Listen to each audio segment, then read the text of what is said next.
Ever heard of the time in 1897 when a meteorite struck a cow in Venezuela, making it the only documented animal casualty of a meteorite? While that tale is fascinating, let me take you back to the 17th century, when a peculiar phenomenon shook the quiet town of Bartolome in Austria. In 1626, during a seemingly ordinary day, the sky turned dark and fiery rain began to pour down. Panic ensued as the townspeople realized they were being bombarded by a shower of flaming stones. This bizarre event, known as the Bartholomäusnacht, left the ground scorched and homes destroyed.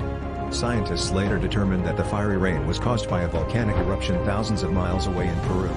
The ash and debris, carried by the wind, ignited upon re-entry into the atmosphere, creating a spectacle that would be etched into the annals of history forever.